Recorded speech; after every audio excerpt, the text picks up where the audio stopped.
Okay. Hey everyone, welcome to a new show that we're trying out, which is the Coach Forum. So what we're going to do is we're going to look over some stuff that people have sent in already and talk about it.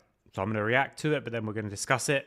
This is the best way at the moment I've got for chat. These was all put together at the very last minute, so it might well change as we go. I'm thinking that the YouTube doesn't need to be that big, and this is the only way that you guys can see both YouTube and Twitch chat. So let me know if that works for you. But either way, we're going to get started. So we've got a few things actually that inspired this whole show from St. Mary's about a basketball team, then a couple that came to mind as soon as I said maybe we should do it, and then a few more from Jack as well. So what we're going to do is just watch them, react to them as we go.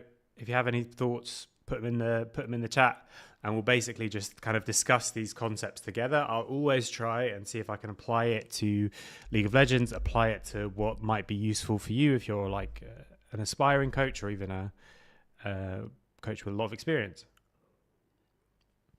And let's just think about it as we go. So starting out with these couple of things about basketball.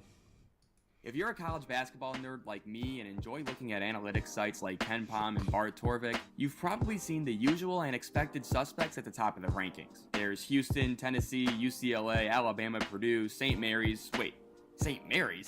I'm pretty sure a lot of us, including myself, had that same reaction one day when scrolling through these sites, and I think it was a fair one to have. Here was the team of this small private school in California who earlier in the season had lost games to New Mexico, Washington, and Colorado State, but somehow the metrics still love them and their unique style of play. St. Mary's is anything but flashy, yet for longtime head coach Randy Bennett, who's been there since 2001, it works. And now with their most recent win over Gonzaga, the Gales are sitting at 21-4 with a WCC record of 10-0, and they are looking more and more like a team worthy of getting a protected seed in the NCAA tournament. So let's get to know the Gales and see what— I don't know any of the details of basketball. Apologies for that. So if anyone asks me what any of that means, I don't know. We're going to say it a little bit faster.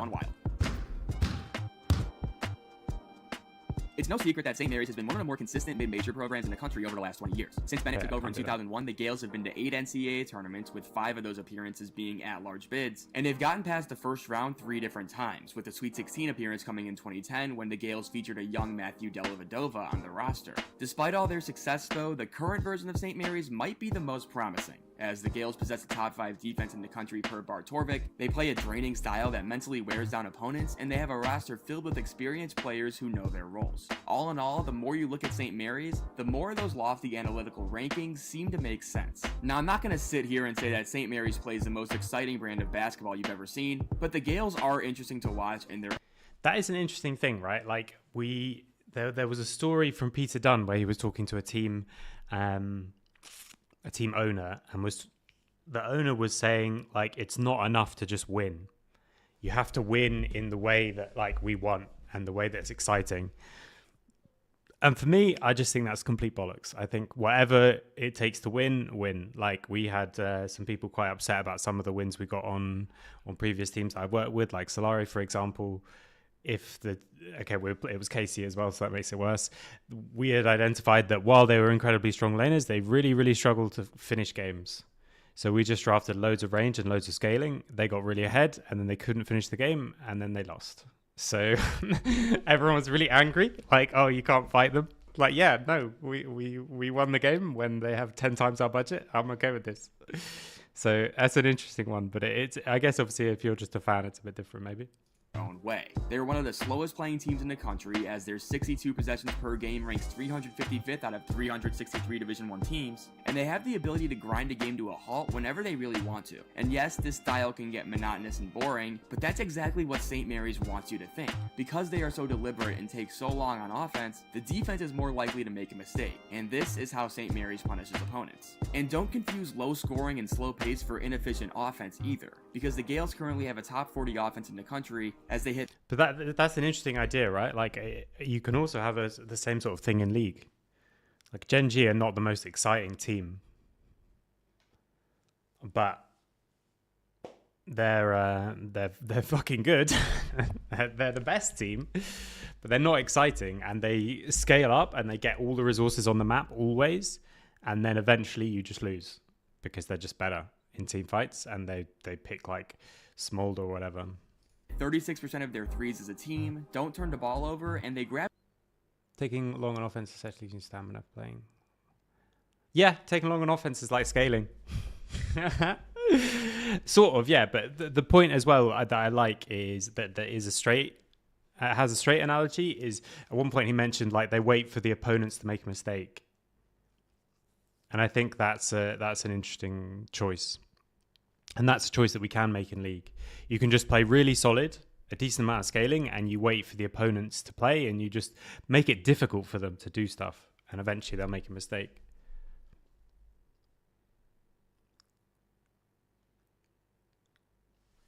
Yeah, I think you have to. I think that's right. You do have to tie in your way of playing to your culture as well, wherever you can. I mean, obviously in League we struggle with that because most teams don't really have a culture, let alone have thought about it enough to tie it into how they play.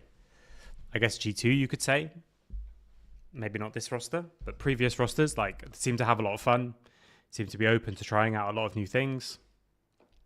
So you can do it a little bit. a fair amount of offensive rebounds. The Gales aren't bad, they're just different. No, you're different because you're better. How are they better? No, look, you're both better different.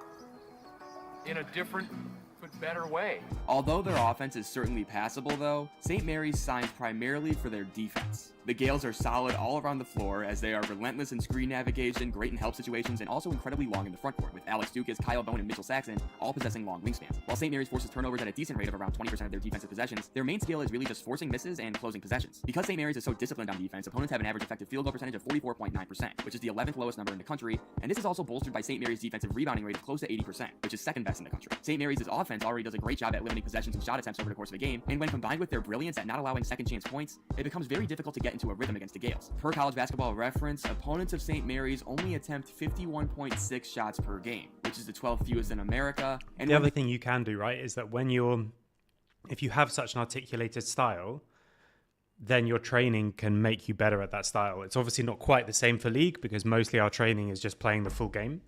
And so it's harder to be a bit more specialized. But let's say you're allowed to make drills or you're allowed to have save states if they ever do that, which they never will. But if they ever do, then you could have teams who are like, we're just going to get really good at like mid and late game situations, and they play the early game much less.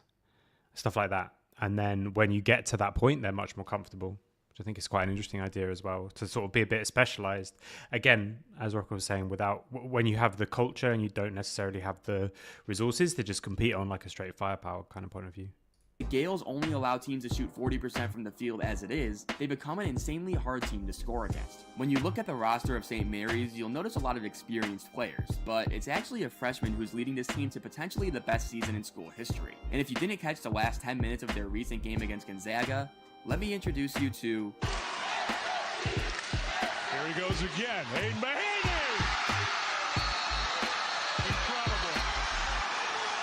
Mahaney is the lone freshman who gets significant minutes for St. Mary's, and he's become the Gales' most important offensive weapon. The 6'3 guard is the team's leading scorer as he's averaging 15 points a game, and he's also been the go-to guy in clutch situations, as evidenced by... This is not a point related to coaching, but I absolutely love how they do school sports in America. I'm just thinking about this and thinking like, so it wasn't me, but like on our school rugby team, for example, we had some really good players.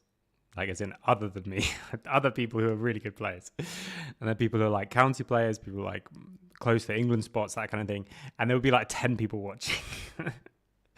This is like so hype to play. And like you'd be so much more, you'd think you'd be so much more used to it by the time you went pro. The aforementioned Gonzaga game and the BYU game in which he hit the game-winning shot with under a second left. He's shooting 46% from the field and 41% from three, and he's emerged as one of the most effective freshmen in the entire country. Mahaney has a swagger and confidence about him that few players of his experience have, and Randy Bennett has allowed him to do his thing, as he leads the team in field goal attempts per game, despite not breaking into the starting lineup until early December. Mahaney is a crafty ball handler and finisher who uses change of pace extremely well to break down defenders and get to the rim. While his at-the-rim numbers are pretty average compared to the rest of Division I, he still has unbelievable touch around the basket. Watch here how he uses his change of pace to get to the rim, where he finishes with a beautiful left-handed layup.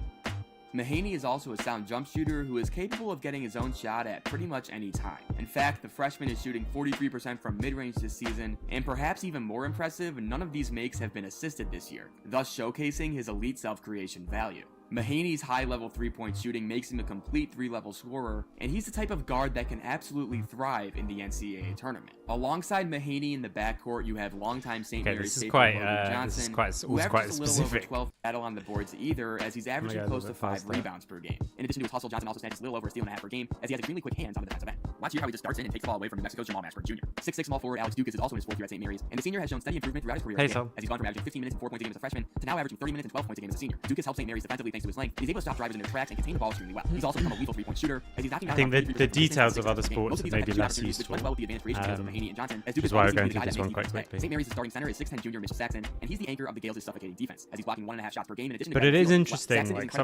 so much of sport is about like recruitment and stuff like that, and that's why I think this position that's focused more on the long-term performance of teams is what we're really missing in esports, because it's mostly like we can talk about the coaching, we can talk about the culture, all that kind of stuff, but you can't set a culture if everything's changing every couple of years, you know? Like, it doesn't matter. Like, it doesn't matter what you do, because in a couple of years it'll be different. So the team has no culture, the organization has no culture, which means that if a team does set a culture, it's like just them as their own little ball. You know, it's not like you're going to keep recruiting players. There's an example, Greg Popovich used to have this thing where all the scouts at the bottom of their sheet would have a box that says not a Spur, and if that box is ticked, it doesn't matter what the rest of it is. They wouldn't take the player. But imagine doing that for any team. I don't think any team is in the position to be able to do that, because they don't know what a fanatic player is. Like, because there isn't a thing, you know. So that's what I mean. But at the end of the day, like recruitment is such a big thing. It actually reminds me of this thing I was thinking about yesterday. I don't know. Please don't spoil the Mont Ventoux stage if you have seen it, because I'm one day behind. I don't know if anyone likes cycling here or the Tour de France.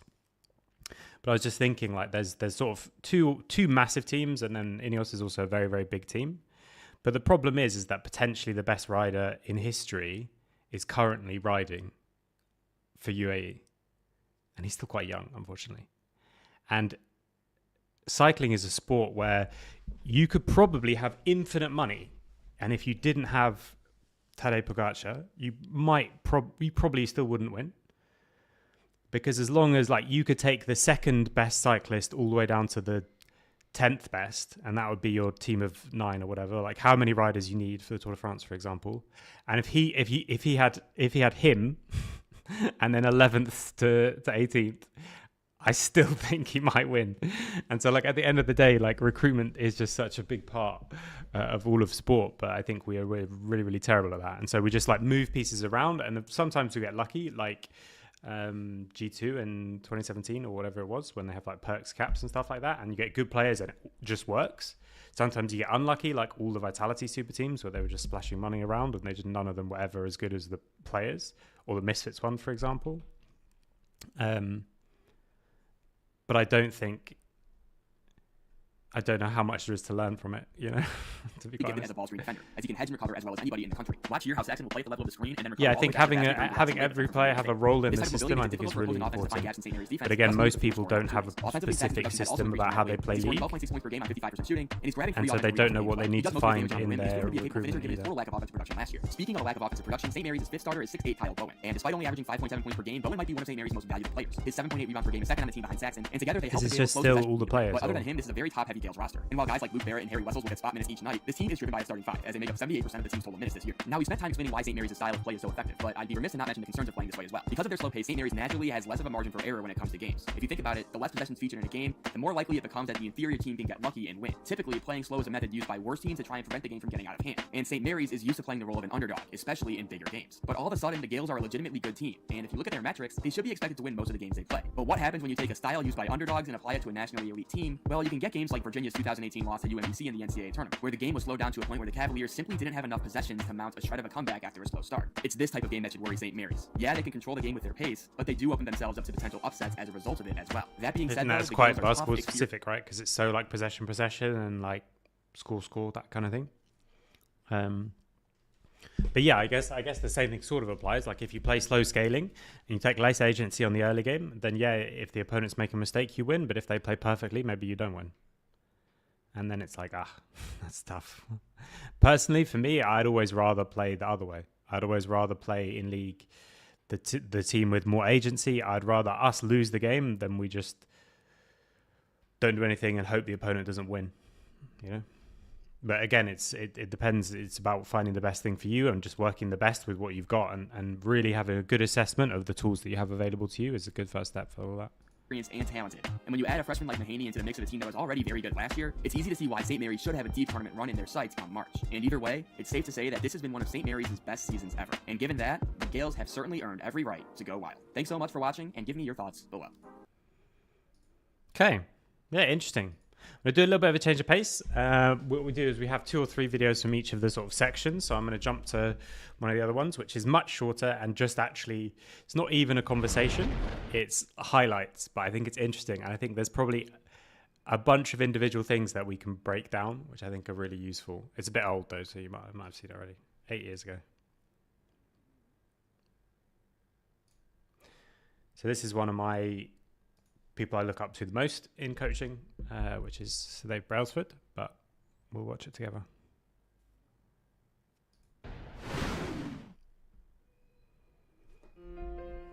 This afternoon, we have someone who is hailed as a sporting guru. He transformed the British Olympic cycling team into probably the best sports team in the world. And at Team Sky, his riders have delivered 3 Tour de France victories in the last 4 years. I think by the end it was like 8 out of 9 years or out of 10 years or something like that. Would you please give a warm welcome to Sir Dave Brailsford?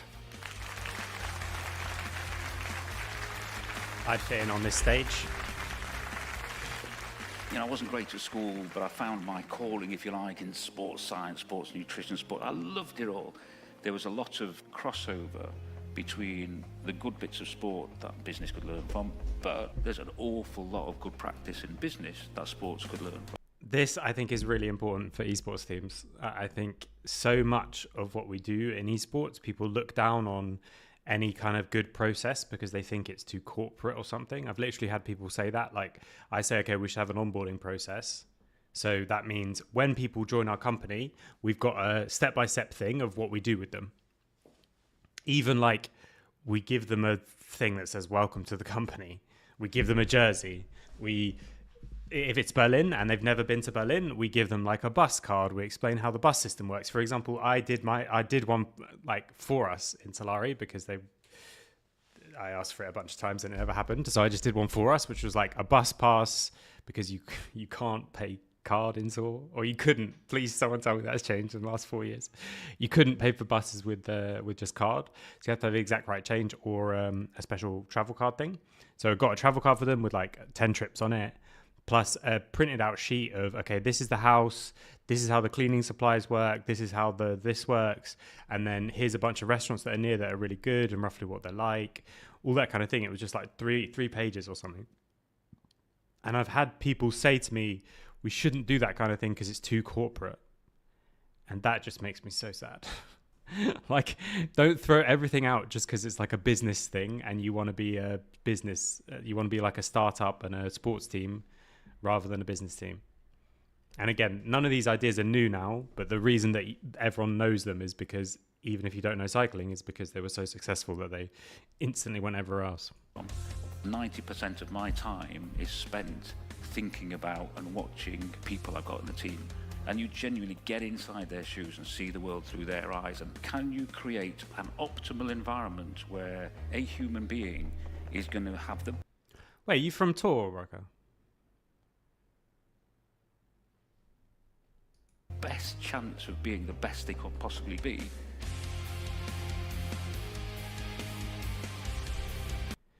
I mean, to be honest, anything that's like a one-line dismissal of anything is already a problem, right? There's already something going on behind that. I think mostly the thing that goes on behind it is the people who started these companies didn't think that they would didn't want to end up in a situation where they're like a big business, and they wanted to be not in a big business, but now they have got a big business, so they need to have good processes.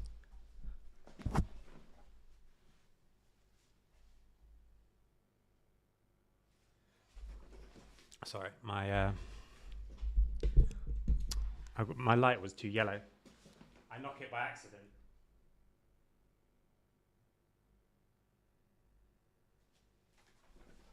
Oh, no, yeah, I did. I said both, one by one.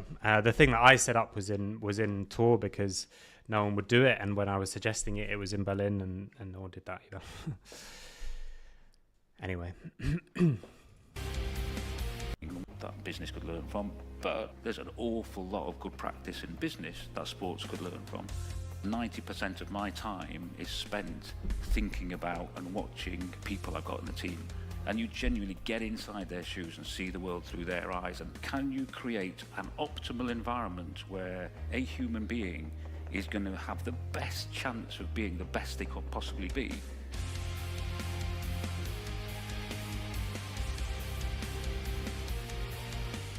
When we started out, the top of the mountain for us seems so far away. If you just stop for a minute, you say, is there any way that you could progress a little bit from where you are now? Of course there is, yeah. I could do that a little bit better. I could do this a little bit better. That obviously is the big idea, right? Like that's the one that's been. I often see people in esports quoting it, and I know what they're doing behind the scenes. So I'm like, I don't think you really understand this in the same way that I do. Not that I understand it correctly, but like one of us doesn't, I guess. Which is this idea of marginal gains and looking at like everything. So for some backstory, they had a whole load of money when they started with the Olympic team, but they'd won something like 1 bronze medal in the history of the Olympics in cycling out of 60 chances or something like that by that point. And then by 2012, it was like 7 golds of possible 10 golds and all that kind of thing. And it stayed around that for a while because other teams in other countries would target a specific event and put everything into one specific event. But it was just like this absolutely crazy change. And for example, when they started on the Tour de France, no British rider had ever won. And they said, we're going to win with a British rider in 5 years. They actually did it in 3, I think, if I remember. But the point is that you're literally trying to do something that's never been done. Like people are way closer. A Western team is way closer to having won Worlds than a British rider was to have won the Tour de France. And yet from this like one big change of attitude and change of direction and luck and being very ahead of the curve and all those kind of things, it became like for a decade of dominance of the British team. Obviously it wasn't all British riders, it was mostly British riders who were winning as well, but not all. So it's this is why when people say like I want to win Worlds, I think if you're saying that as a coach in the West, it's a little, it's not too far-fetched or anything like that. I think it's definitely possible. But the idea that it's impossible to build a structure that will one day win Worlds is crazy, that people think that that's impossible. Again, so much less likely looking at all the data. I'm sure there's 100 of examples of that in sport. So this sport moves coaching away from teaching to the right player with the resources. This person does. So this person, he was like the director of performance, or the head of performance. I mean, it's called different things in different structures, but like the head of performance for Team GB. Then he was the team principal for Sky, which is like the same as team principal in F1. If you've seen any of the Drive to Survive, he's like more like the person behind the coaches, the person thinking about the long term. He was there in Sky from the very beginning. He's now director of performance at Ineos. Has been there still 20 years or whatever it is now, and he was at the Olympic team from 1998, I think, until 2012. I think they did it mostly for that one thing. But as an example, he joined in 1998. They had a load of lottery funding in, and they said, we want to do well in our Olympic Games in 2012. So they had 14 years. And that's how and then in those 14 years, they did become the best team in the world. Whereas what we're talking about is like, good luck if you get to talk about a couple of years. And during that time, you'll probably be told to change things that you didn't want to change. And that's why we won't win. I need to research this example fully, and I will do if I make a video about it. But there's that story where the Shy was taken by IG when he was very young, like 14 or something. And he was brought to China, I think, and they just basically had him streaming and playing League until he was old enough to be a pro. And then when he was a pro, when he was 17, he became a pro for them. And they ended up winning Worlds in 2018, which sounds already impressive. But then if you think, actually, that means that in like season 3 or something, when the LCS was just starting, EU LCS, NA LCS was just starting, there was already someone thinking 4 years in advance, this might pay off. You know, so like no wonder we're behind. And we can talk about working harder or scrim culture or whatever as much as you want, but like until that is not a crazy story or even a crazy thing to think in the West, I don't think we'll ever kind of catch up. It doesn't matter how small the improvement, we're going to do it. We're going to energize each other, and we're going to create. And again, I think that part's so important. It doesn't matter how small the improvement is, we're going to do it. And the idea is that everyone starts to look out for anything that we could do better. Yeah, of course. It's a specific situation and it's only one example, but I just mean, or T1, for example, right? They had this huge dominant period. 4 out of the 5 of their starting roster came through their own academy system and their own scouting. Everyone except from Keria on that roster came through the T1 system.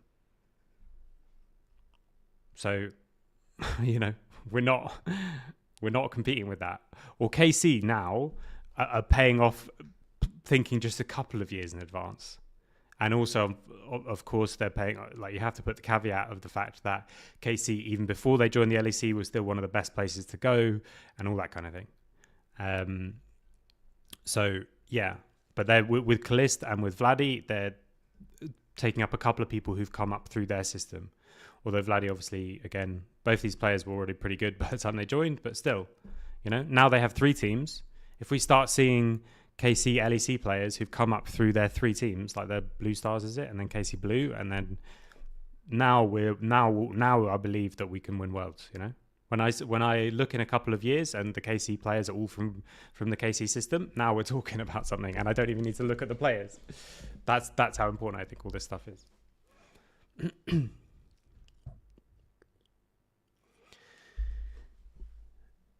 Yeah, I think as well, like you can't do everything. So the way that I like to think about it and the way that Chris Froome talked about it, who was one of the most successful Tour de France rider that they had, was that nothing is too small to be considered. It's not that we should do everything.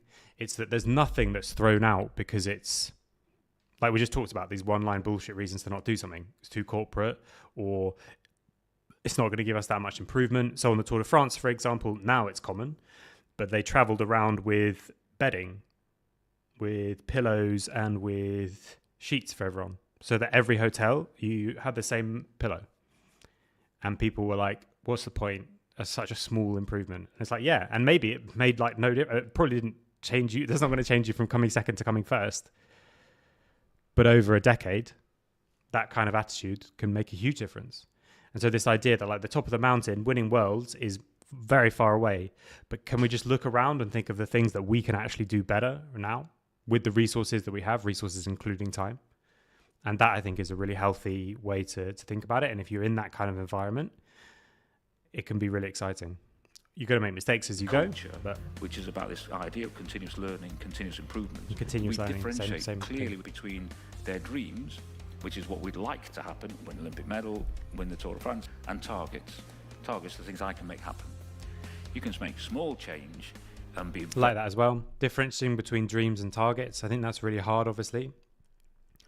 Much harder in league than it is in like cycling, where you can say, a total wattage target or anything like that.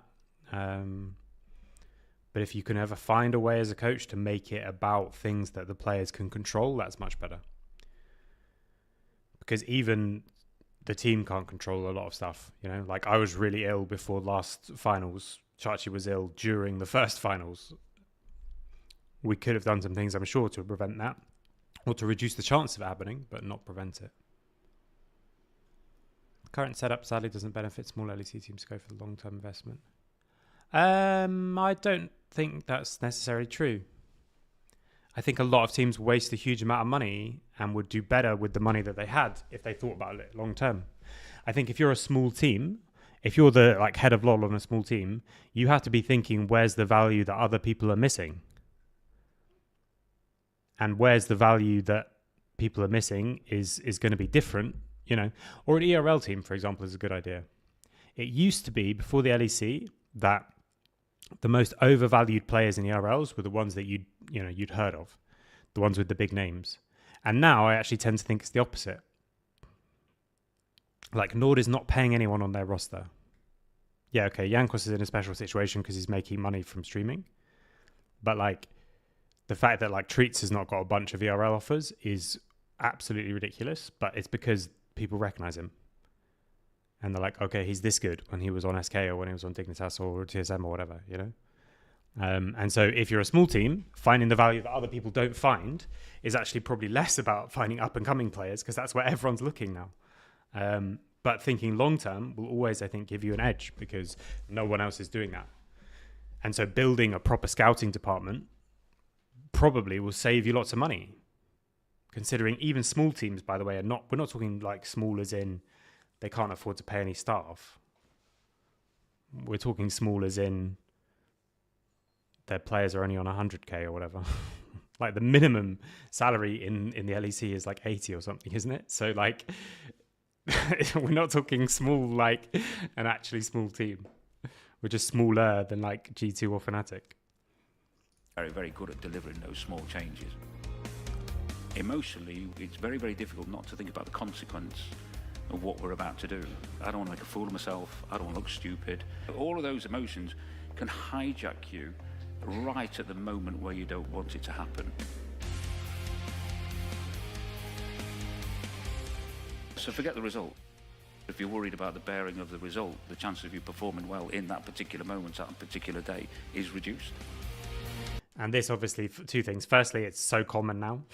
Was a big deal 25 years ago. It's like this idea of the score will take care of itself, you know, all that kind of thing. But also so hard to do in practice, right? And you can't do it in practice if you know you're moving to the next team at the end of the year as well. Sorry to keep harping on about this same point, but I do think it's really important. Like the result does matter a lot. The result for us in summer matters a huge amount because we're probably all going to go to a new team afterwards. So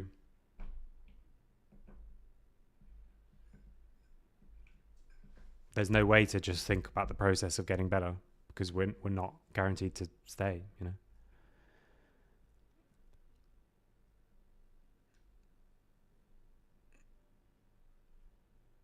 No, I don't think the fact that we've lost transfer fees and stuff has got anything to do with the esports economy.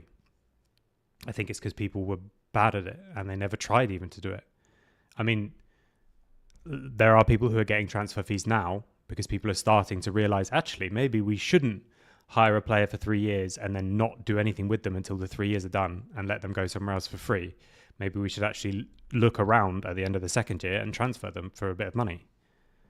I mean, look at what Fnatic just did. They had probably like the second most expensive player on their roster for a load of years, including extending. And one split before he's about to be let go for free, they're paying him to sit on the bench. Now, I don't know if it's a mistake to move him to the bench. I know that the whole situation obviously was wrong. Something was very wrong here. Because you should have worked this out like at the beginning of the year and sold him to someone. Because now he's going to go somewhere else for free, and probably people like Vitality and Heretics, probably, or others, I'm sure, BDS maybe not BDS actually, they're quite attached to Nuke. But I'm sure a bunch of teams were interested, and I'm sure Fnatic wanted too much money, and the other teams were also like, well, we'll have him in a couple of months anyway, won't we? He's free. He'll be free agent. So, like, the whole thing is a bit weird. Or like El Yoya, they messed up selling him to G2 when it became Yike. Or, you know, KC, like, there's been loads of teams that have done that. But there now are transfer fees, right?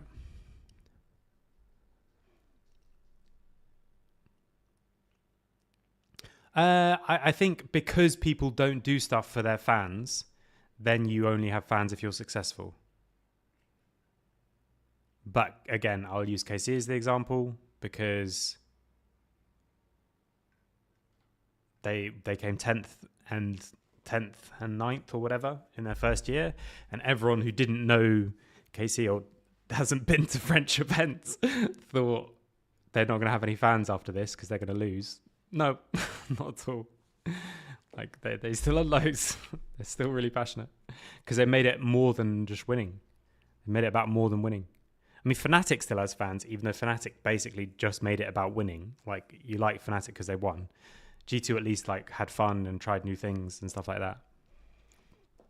But anyway, it's my situation in summer, but also in general. Most people, their contracts runs out at the end of summer, so you have to think about the result. Most people still in esports, I think, have a contract of like a year. So you can't just think about the process. That's just what you tell yourself to be less upset about losing. Because it doesn't matter that you got better, and if you could rerun it back at the end of next year, you would win if the contract is up. Because then you got to go to a new team and they're going to look primarily at your result. The whole notion of there's no I in team, and I must say I don't buy it. Whether we know it or not, we're kind of making a calculation. What's in this for me? So what I work very hard.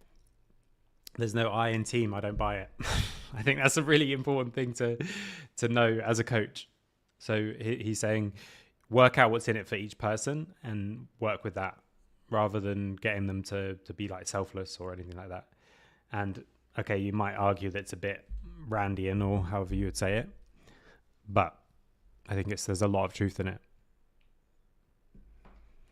Is I look at each individual and I try and figure out This is amazing, what's in it for them. If you can align what they're doing with a group of other people behind the goal, then you're in business. And it doesn't matter whether they get on or not. Yeah, so find out what's in it for them, align that behind a goal, then you're in business. It doesn't matter whether they get on or not. I love that as an idea as well. It's obviously great if we get along, but we don't have to. And I think a lot of coaches in esports have made the mistake of saying like they have to get along. And I think that actually happens. Like, I've had stories, I won't say who, of people who told me they were in like a team house, for example, and they really didn't like one player, and the coach's solution was to force those two players to share a room. So obviously it was a nightmare and a disaster, and they hated it. And like, maybe sometimes that fixes it, but like, they don't need to be friends. They need to be colleagues and find out what's in it for them and how they both need each other. Then it doesn't matter. I'd say they have fair weather fans that will easily get involved once things look up.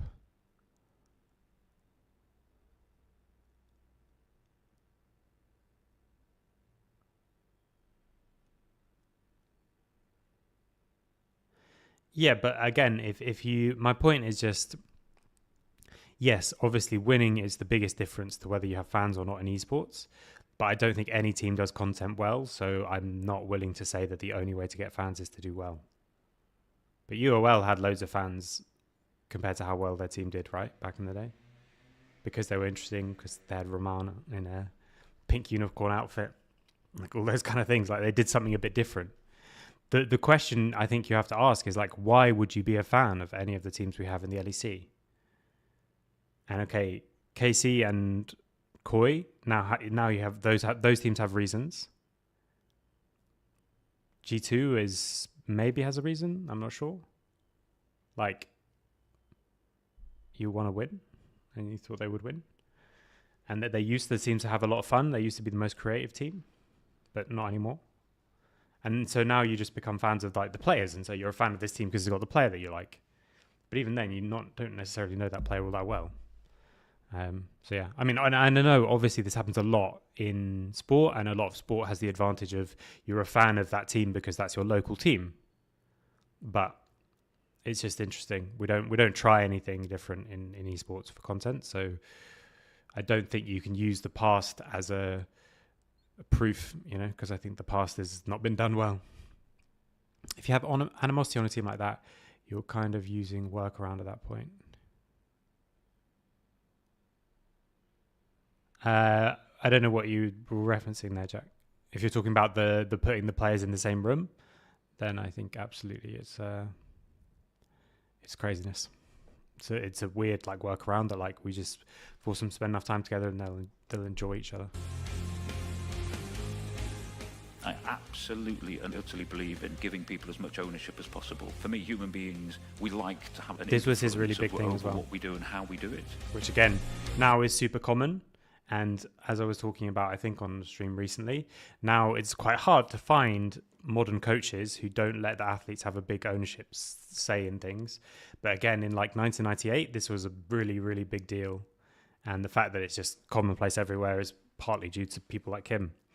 And so there's Chris Hoy, for example, who won a bunch of medals. There was people was literally saying like, he's not going to come into work if you don't tell him he has to be there at a certain time. Like now that seems crazy, but at the time people really thought that. And I've said that a bunch of times about esports players, and people have said the exact same thing. If you tell them you don't have to be somewhere, they don't have to get up in the morning, they're never going to get up. But then those aren't the players we want, guys. Like we have to find people who actually want to take some ownership of it.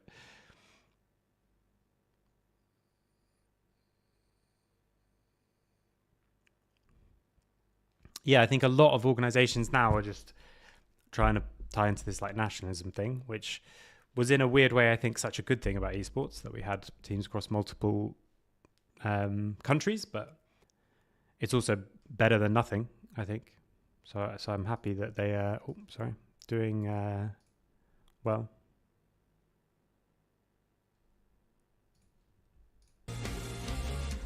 The people who I see being successful, the doers, they get shit done.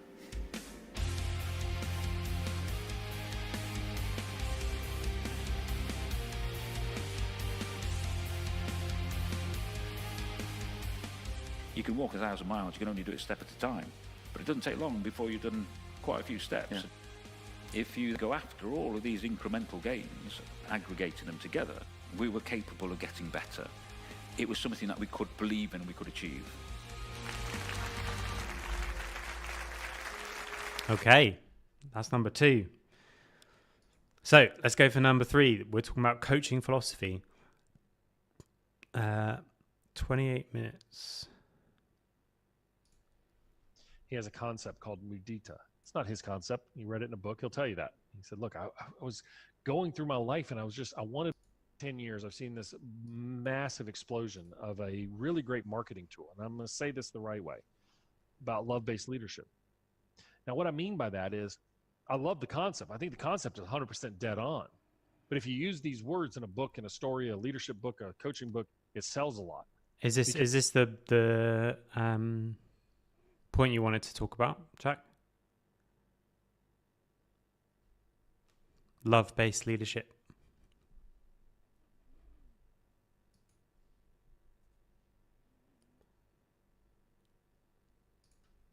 Well, we'll try. So, for example, that's what Max said, right? When I asked what in his Coach Talk episode, the first question of that is, what is coaching? And he said love or something like that. Because it challenges each coach to look in the mirror and realize that maybe I'm not doing it from a love-based approach. But what happens is coaches and players think that the screen on the right, the kid in the bubble wrap, is what love-based coaching is. See, this is what I think is brilliant about love-based coaching is you as a coach should love your players so much that you're willing to do whatever it takes to help them reach their goals. I had a coach recently that I quite like this. I quite like this kind of thinking. I do think the question that people have to bear in mind, though, is that same thing that I talk about a lot. We talked about on coach support. I tried to talk about with Mac and people like that. I think Edgar gave a really, really good answer. He's a sports psychologist, if you want to check out that episode.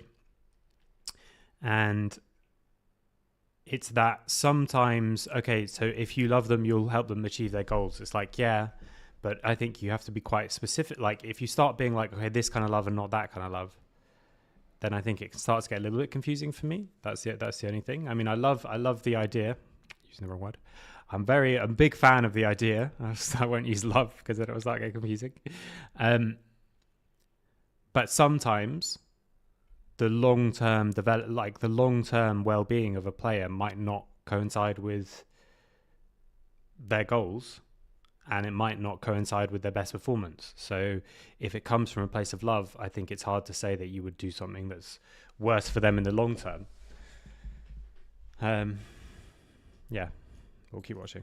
I found out from a couple of players, more than one, about 3, is trying to move players away from me to somebody that they trust. And we don't, it's fine. It's what happens. And I don't like it, but it's what happens. And the full episode will be on YouTube as well, not just YouTube Live. That the coach was saying that I give the same thing to every player. And that really upset me because I don't have a system. And then I thought back and said, in their critique of me, it was actually the greatest compliment could ever be given. Because I do give the same thing to every player. I don't know if this is controversial, but I don't think you should give the same thing to every player. I think you should treat everyone equally, but I don't think you should treat them in the same way or anything like that. Anyway, we'll see what he means by that, because the problem with this is that I think, as with a lot of coaching stuff, it can get quite sort of fiddly and not so clear cut. And we could say the same thing, well, say the opposite thing and mean the same thing. My coach, I give all of me. I give everything I have to you. I give everything I have in my time and my commitment and my information to. I think that's very laudable and it would be great, but I also am okay that I don't do that. And I wouldn't ever advise, if I'm working with a coach, I wouldn't ever say that. There's a great one of Cody Royal's 7 hard truths about being a head coach is something like, you're not a coach, you're a person who coaches. And I think making sure that there's parts of you that you keep back, I think is important. You, and I will go learn to make it better. Yeah, give the same amount of effort to everybody, leadership. I think is great. That's what I meant. See, that's my point. That's what I mean by treating them equally, but not the same. Because I wouldn't actually treat them the same in terms of like a day-to-day situation. And not even the same in terms of time. Some people need more time, some people need less time. Some people need to be pushed, some people need to be pulled. Some people need more pressure, some people need less pressure. So I think you shouldn't say that you treat people the same in my way of thinking about all this. And again, I want to be really clear, like with all of this, whenever we're watching these videos and discussing them, I know it will come across as if like I know better, but I definitely don't. This is just my approach.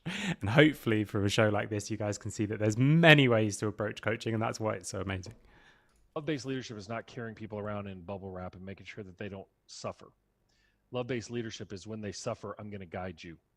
Love-based leadership is I'm going to demand more of you than you ever thought you had within you. I'm going to be fair, but I'm going to be stern. Research in parenting has shown 2 major factors are the greatest predictors of a kid's outcome. That you have high demands for the kid and you have high reinforcement strategies. Reinforcement, if we remember to Psych 101, there's 4. Positive reinforcement. You do X, you get Y. Y is a reward. I love it, so I'm going to do more of X to get more of Y. If you do X, I remove Y. That's negative reinforcement. So in other words, if you guys really do well at practice, I'm going to take away conditioning. People will perform really good. Then there's punishment. If you do X, you're going to feel the wrath of Y. That's hard. People don't like it, but punishment works in the short term. Fear-based coaching works in the short term. It's not love-based coaching. It's fear-based coaching. but it works. But I don't think it's the best long-term plan. But sometimes This is the thing, is that like if by love-based coaching he means coaching where like you're on the side of the player and you're trying to get the best out of them for them, rather than like if you're comparing it to fear-based coaching like it just did, then yeah, like I'm all for it. But I do think using the word love is a bit confusing, and it doesn't shock me that people keep understanding it like this picture on the right, in which case maybe we should use a different word. Because I think Simon Cox said this thing to me, which I really love, which is we're in the pointy end of high performance and it can be brutal. So I think that's an interesting one. Isn't leadership dependent on team chemistry and the emotional state of it? Your goal should still be to make each individual better. I think that's a great goal. Like what we just looked at as well, like find out what's in it for them and how you can get the best out of them. So that's how you get the best out of a group. It can be both. And certain coaches in certain roles will have more time in the group, more time individually. If you're an individual coach, you'll spend more time individually than with the group. And if you're the head coach, maybe the other way around. But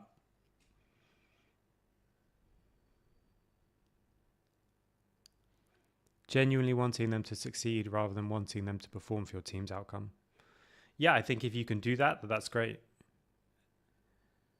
I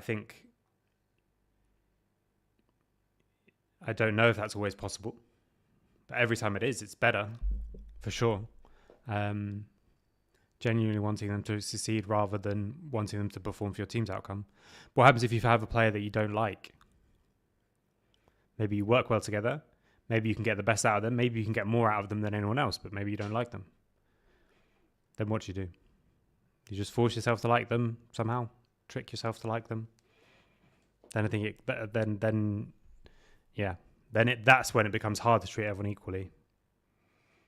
a little bit of fear is okay and still can fall within the love-based approach. The last one is habituation.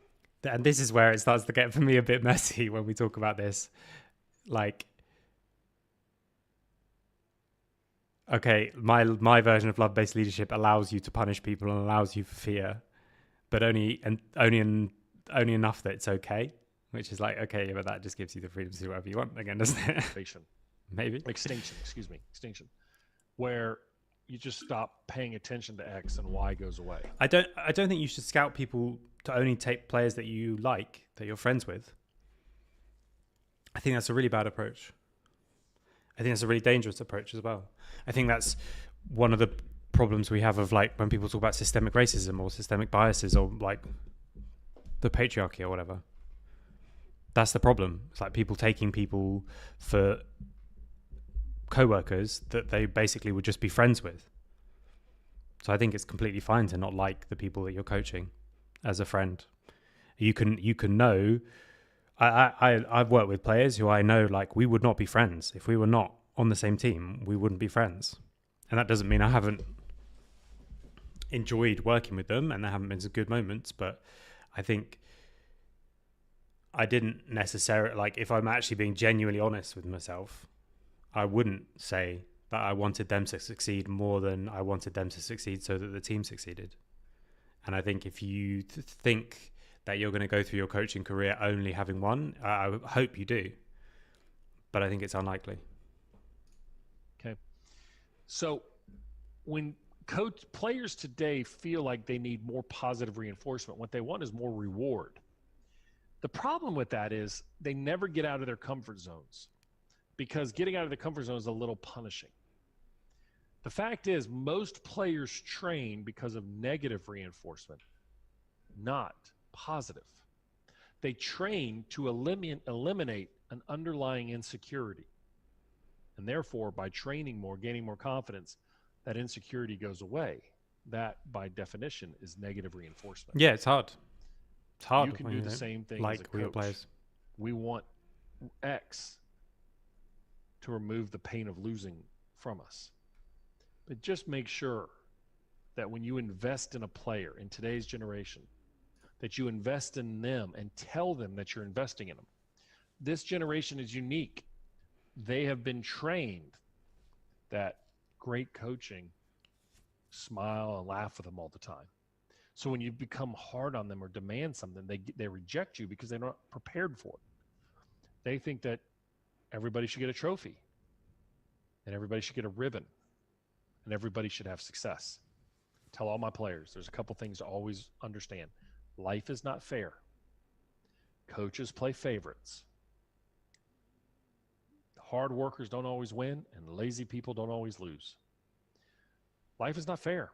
Sometimes coaches make decisions. Sometimes the umpires make bad calls. And sometimes those bad calls keep a great team like the New Orleans Saints out of it. I would argue that you got to be in a position, and coach used to say, you've got to be in a position where that bad call doesn't affect you. If you go back and watch that Saints game, that wide receiver that got interfered with just stood up and picked up the ball. Imagine if he had sold it that he had been interfered with, that flag would have come every time. He wasn't ready for that moment. He will be next time. So invest in your players fully. Give them everything you got. But it's not about having puppy dogs and birthday parties and cake every day. Tell them, this young generation, tell them that you're going to expect a lot of them, demand a lot of them, and when you do, where it's coming from. And you have to do it before you go into it. Yeah, I like the idea. I still think it's just confusing to call it love. I don't know. I don't have a better word though, so maybe it's just the best word available. I also don't think you can invest. And again, when you say like invest everything, I'm pretty sure it doesn't mean that. But I know what he means. But also, then I think, why do you say it? Obviously, there's loads of things that I say that I shouldn't, and ways that I explain things that I shouldn't and stuff like that. But I think when you're going really deep into it, like you are preparing something, like I don't think you also can't invest your everything into multiple different people, you know, like at the very least, if you've got 10 people, surely you invest 10% in each of them. Like it depends. Again, I know what he means, but I just, hey man, but I just, I find the wording hard or difficult. Okay, let's go back to another one of these basketball ones. If it gets too technical and specific, sports specific, we'll go quickly. But other than that, I think it's really good.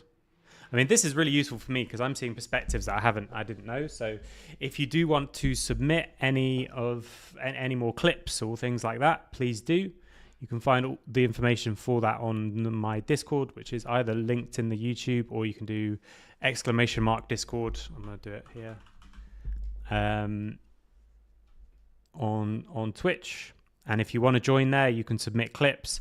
And I'm probably going to do this like each week, because the problem with doing other podcasts is that I needed someone else to also be free. Whereas when this is just me and you guys, then I can just do it whenever I want and whenever I have a moment. If there's not games to review or obviously scrims, I'll probably have at least the time every week to do something like this. And it's good for me because it keeps me thinking, keeps me moving forward, it keeps me exposed to new ideas and all that kind of thing, which is great.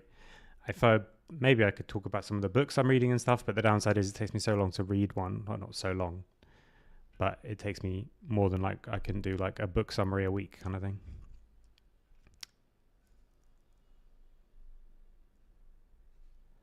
The NFL approach, which is not always applicable to other sports, that athletes train for it from childhood onwards. What do you mean? So like we couldn't do a love-based approach in league because they only trained for it for a few years, or what do you mean?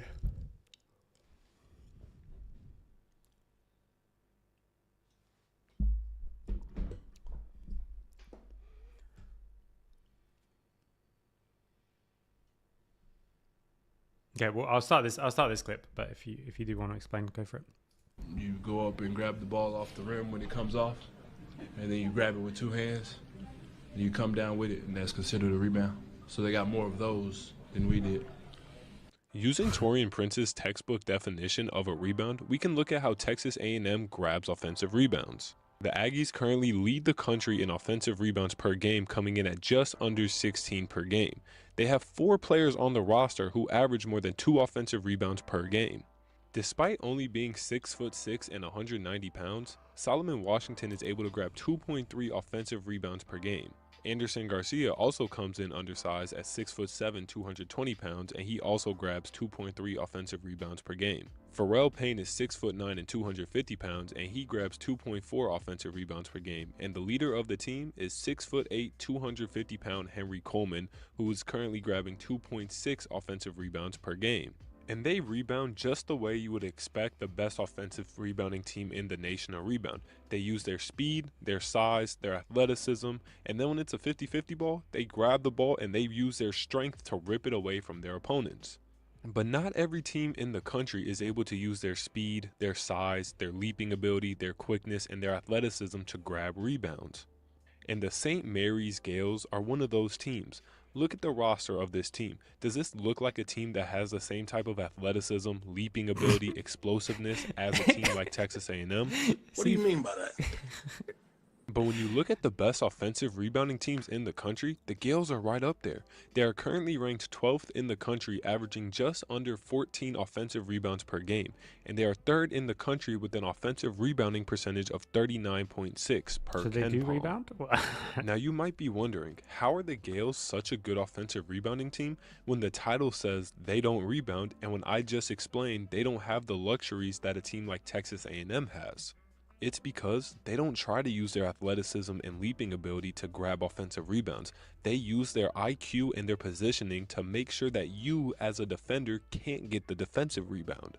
For St. Mary's, the offensive rebound starts with their big man, Mitchell Saxon, the 6'10", 250 pound center from Seattle, Washington. Saxon is averaging a ridiculous 4.2 offensive rebounds per game, which is 3rd in the country, only behind Oscar Clough and Zuby Ejiofor. And Saxon is not a above the hoop big man. He is an underneath the hoop big man, meaning he uses his size and his strength and his broad shoulders to carve out space underneath the rim and do his job before the rebound comes down. And by doing so, he's able to rebound in the most unique manner I've seen all year. He utilizes the tip out rebound and the slap back rebound to perfection. Everything with Mitchell Saxon starts before the shot. So as we see Jordan Ross drive, we'll see Mitchell Saxon get in perfect position to tip out the ball. But let's watch it again to see how he was able to position himself. So as Ryan Nembhard peels off to attempt to box out Mitchell Saxon, watch where he puts his forearm, right in his back and neck. So Ryan Nembhard's out the play. You also might have missed it, but if you didn't, he gave a nice little shove to Graham Ike right there, and that got Graham Ike off balance. So now all he has to do is just extend his arm above the last defender, Ben Gregg, and he's able to win that battle. Saxon is also a genius when it comes to using his leverage. So as the contact is created, his right arm goes under outplay. I think I'm going to stop this. I think it's too basketball specific. It's interesting though, again, working with what you've got I think is very important. Finding the things that work for you and then dialing into those rather than playing how everyone else wants to play. Let's do the next Brailsford one. Yeah, exactly. Next time maybe I need to vet all these clips and stuff, but we'll work it out. Ones that are useful to talk about and stuff like that. So this is again an even earlier thing from Brailsford. Same situation as before.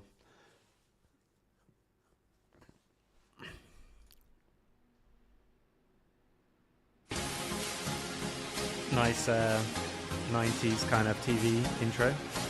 Always good. Early 2000s, I should say, probably.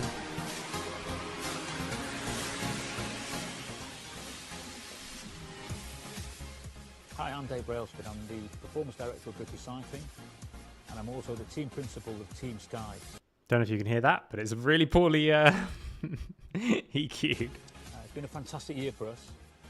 We've had a brilliant performance with Bradley Wiggins in the Tour de France, becoming the first ever British rider to win the yellow jersey in the Tour de France. And of course, London 2012, well, what an amazing experience that was for all sports and all the country. And of course, cycling had a fantastic games once again. And I'd like to chat to you a little bit more about how we did that.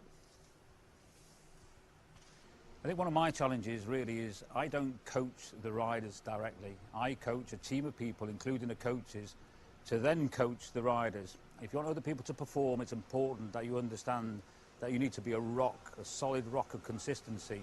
React in the same way, have a good attitude all the time. And I think attitude is very, very important. At a very simple, basic level, when I walk into this building every day, my motivation might be different. It might fluctuate up and down, but really my attitude has to be the same. That's obviously really hard to do. To make sure that even if your motivation is going up and down, like your attitude is the same. It's just the discipline, but it's hard. I'm in here to win. As a coach, it's hard to not get frustrated. So it's up to me to decide on my attitude. I'm in charge of that. I decide what it is. I'll choose my attitude when I walk into this building, and I think everybody is in the same boat. And I think that's the first and foremost, most important part of any successful program, is to really understand yourself and think about yourself and reflect about yourself and how you operate. I like that. So it starts with yourself. Whenever we talk about creating a culture, the first step that people don't do enough is think about what's a good culture for you, and then, build it out from there. This ties on to what we were talking about before of players that you don't like, stuff like that. So do you need everyone to be friends? In which case, yes, you should recruit for people who are going to be friends. I think it's a mistake, but you might think that you need to as a coach, and that's fair enough. Like, you need to understand your own flaws. I don't deal well in a team that isn't having fun, so that also does tie to a similar thing. It's not just friends that have fun together, but like I need to be in either a team that takes it seriously or a team that has fun, and that's better. Obviously, it's a bit different in a current situation, streaming and not paid and part-time and online, than it is in a full-time professional team, but still. So this is how they recruited people on this acronym, at least at the start. What we did at British Cycling, we thought very carefully about how do you achieve excellence in human beings. And basically we came up with an idea, and we called it the core principle. And first and foremost, something I think is important, don't shy away from fun acronyms and stuff like that and little slogans. It's really important. They people do actually remember them easier. They do go in. You might feel cheesy coming up with them. You might feel cheesy saying it. You might feel cheesy repeating it over and over, but it is actually important. Of the core principle stood for commitment, and we screen people for commitment. Have they got an intrinsic drive towards achieving a goal? Are they committed to that? And commitment's different to motivation in our book. Motivation ebbs and flows, but commitment's the I think this one's great. The question I always have, though, is how did they do this? How are you screening people for commitment? Please tell me so I can do the same thing. Because the problem is in an interview, people can be committed. In a trial, people can be committed, if we take the league point of view or the league perspective. And so it's hard to find players who are actually committed. I would say that one of the things that you should do is make sure that you are ruthless around this. And so, yes, you might have recruited people and made a mistake in thinking that they were committed and they're not, but don't hold on to them if they're dragging everyone down. I know Clive Woodward, who, when he was working with the England team, he had this idea of the energy, and people who are an energy, they suck bringing the energy down of people around them. He had a zero tolerance for that. So we got rid of some of the best players because he was look, he gave them a one warning. Your attitude is bringing the energy down of the people around you. And I'm assuming he had specifics. So yeah, I don't know how they screen commitment, but I think that's great.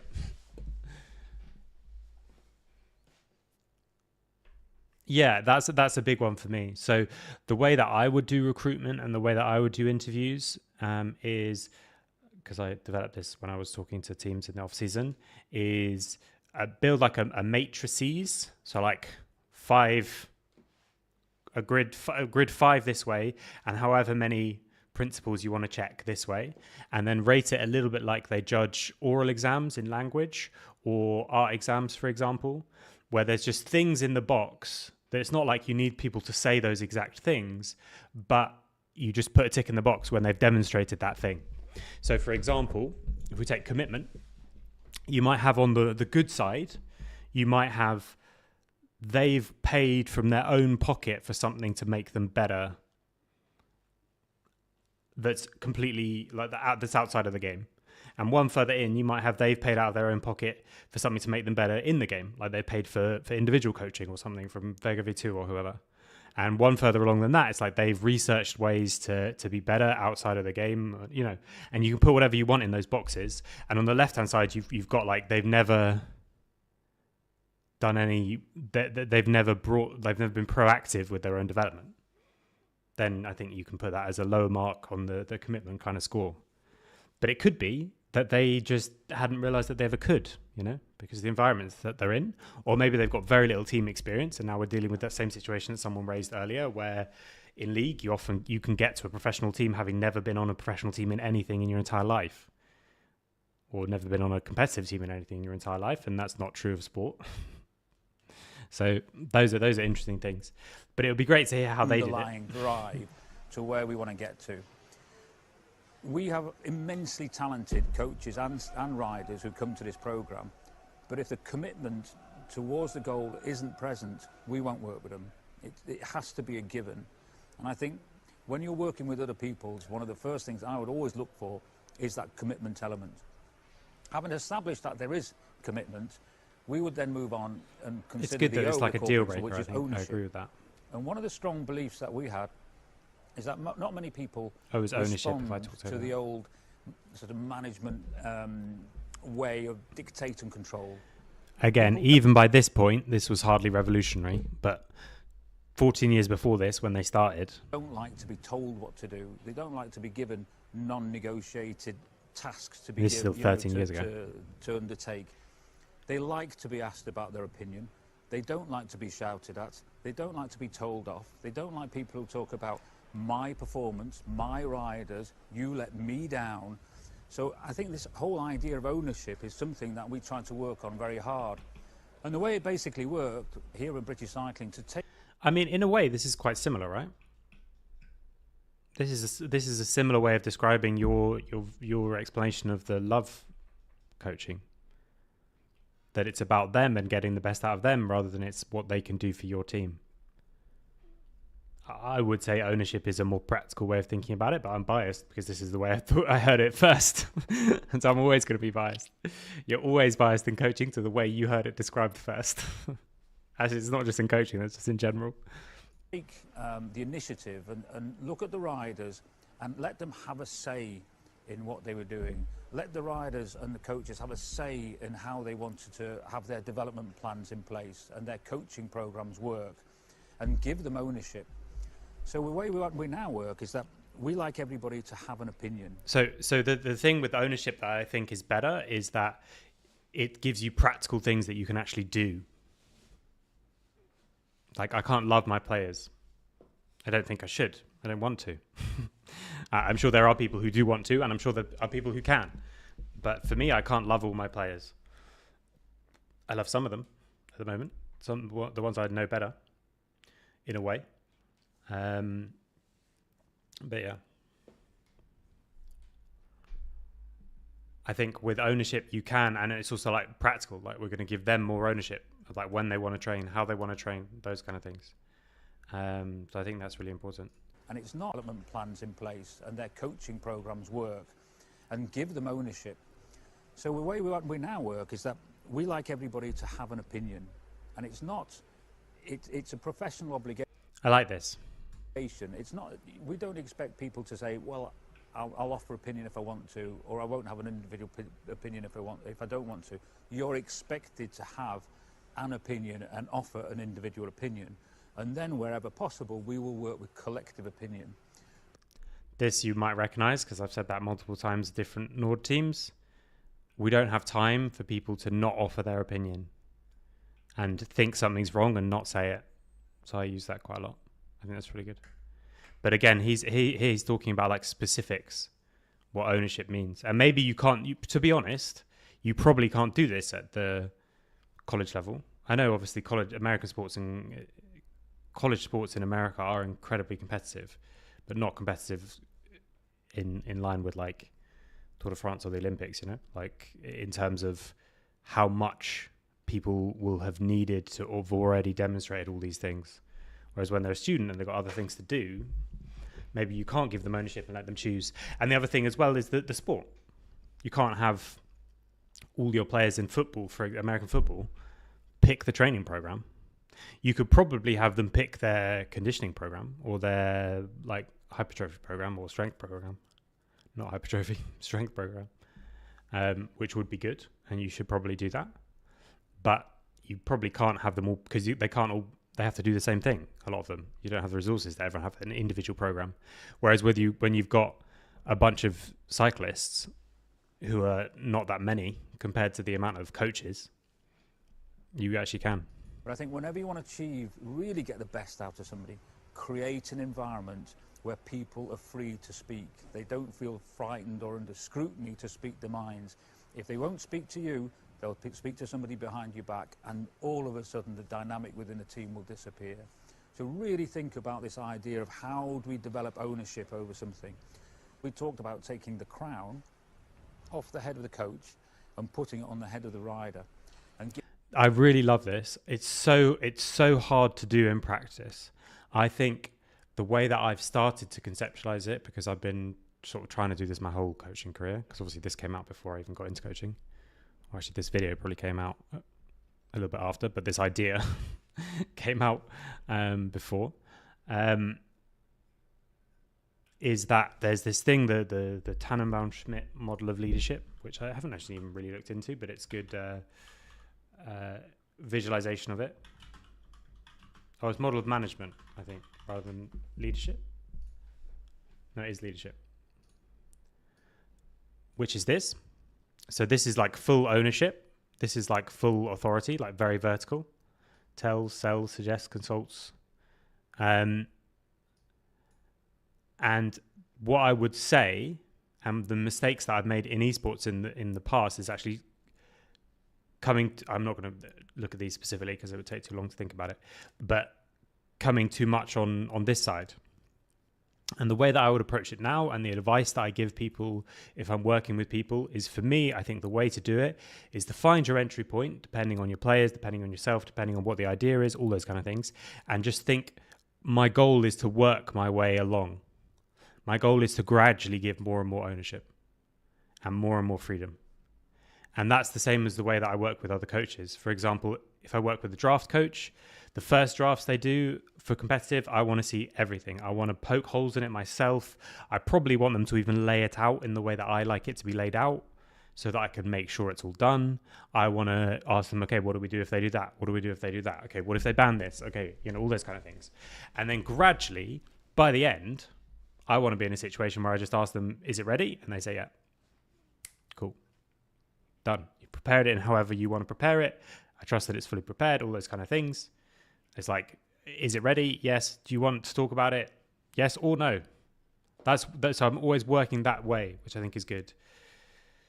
Because coming in with full ownership is difficult, and not having enough is also bad. So that's I think a useful thing that I've found in my career.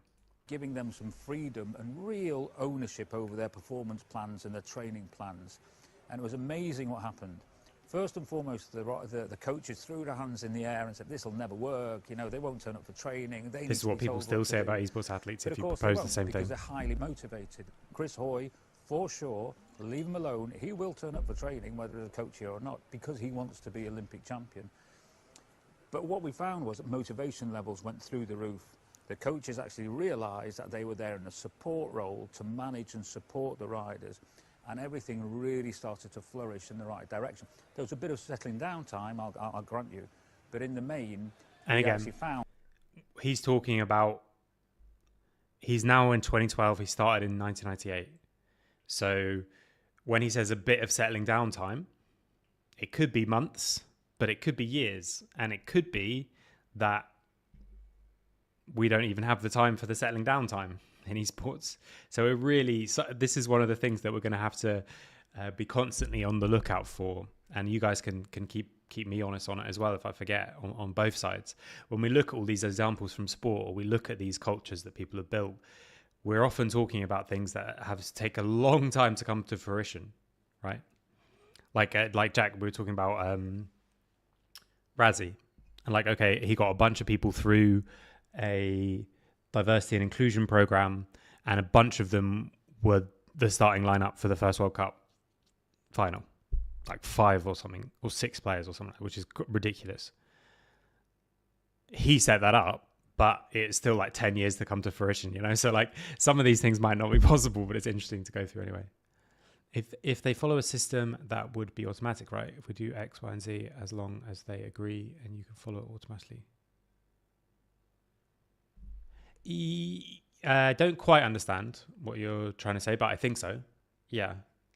Like, but my point would be full ownership would be they decide that we actually don't do X, Y, and Z. We do A, B, and C instead.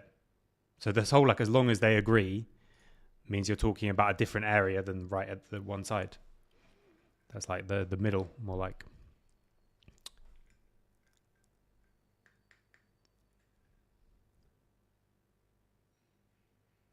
Yeah, that's a good point as well. You see the commitment of each individual more over time, the more freedom they have.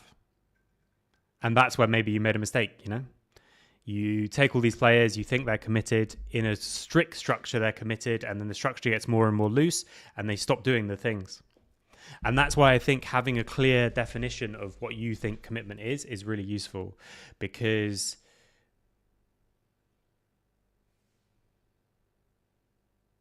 oh yeah, sorry. The messages don't come through instantly because that is my chat bot. So my chat bot has to read them and then post them in here so that we get both. So if you are writing a message, we'll all get better at doing this whole way of doing this podcast, forum, whatever it is. If you write a message, if you can put something that makes it clear what you're referring to, that's always going to be useful because there is that delay. But yeah, sorry, the point from Bumblebee. You will see their commitment more, the more freedom they have. But that's why I think it's very important to define how we see that. And one of the things that we did in the culture stuff, this split, and I think is important to do, is that you need to if you find these terms, for example, so we had hunger as a term rather than commitment, because I used to say commitment, partly because of this. And I think hunger is a bit better for me now because it's more like emotional, and I like that. It's more visceral as a word. We talked about it. We all agreed on it.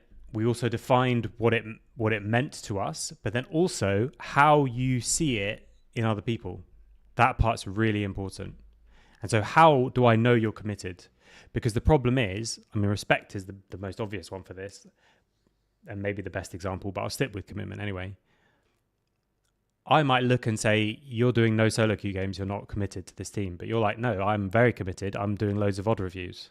Or I'm, Jojo just said, I mean, Treats instantly linked it to me. Jojo just said that he thinks the reason they won LEC is because he stopped playing solo queue and started playing ARAMs. Is he committed to the team winning? He stopped playing solo queue. Guys, he's not top of the ladder. He thinks it's the reason they won and the reason that he played so well. So like, what do you do about that? So, for example, for us, we said, okay, right, the way that you show hunger or commitment is you're proactive. And so people come to me and say, like this thing from Wizwire and Treats that you can find on our channel, looking at how to play mid and support. He came to me and said, I really loved how T1 played this game at MSI. Can we go over it? And I was like, yeah, tell Treats, let's do it. Or Hiddo came to me and said, I'm confused about lane swaps. I want to talk about the Chachi. Can we all get in a call? Perfect. That's hunger. That's commitment. That's how you're showing it to me. And I don't need to check how many solo queue games you're playing. Because again, I know that Treats doesn't play solo queue games, but he plays loads of ARAMs. And then he can play any fucking champion because he's played it a lot. So it's really important. But you're right. The more freedom you give, the more it will be, especially commitment, will become on the player. So you might find you took someone who showed that they were committed for the first 6 months, and then as you give them more and more freedom, it starts to fall away. And then what are you going to do? That this idea of ownership worked terrifically well. The next step is, if you're going to give ownership to somebody, we have to have in all walks of life responsibility and accountability. You can't get away from it. We all have to live with it. It's part of life, and it's important, I think, that accountability is understood and made absolutely clear to every individual, so they understand what they're. Yeah, I don't think he was sort of really serious. He just said it on stream. But the point still remains, right? Like, he played less and he won. Mad Lions were not screaming very much when they won. Does that mean it's bad? Right, let me jump back and see this again. We have to have in all walks of life responsibility and accountability. Responsibility, that's the other side that's the other important side of ownership, which I think is very important. It's like the other side of the coin. And we have a tendency to talk a lot about what, like, players' rights and less about players' responsibilities as coaches. And especially we did that as a real big problem when we first went into the LEC. We spent the whole time talking about, like, oh, we need to get them a chef, we need to get them someone to clean the apartment, we need to get this. It's like, okay, yeah, but wait, we didn't talk enough about what they need to do, like what you're responsible for. We'll have to live with it. It's part of life, and it's important, I think, that accountability is understood and made absolutely clear to every individual, so they understand what they're accountable for, and equally what they're not accountable for, what's expected from them in performance terms and what's not expected from them in performance terms. This is really good and ties into the thing that we looked at in the previous video with him in terms of targets and dreams. But again, really, really hard to do in League of Legends, and I'm not sure how you could tie, like, someone's performance, because you can't even do, like, a certain amount of CS per minute in lane, because what if your jungler messes up? You know, like, I don't know how you do it.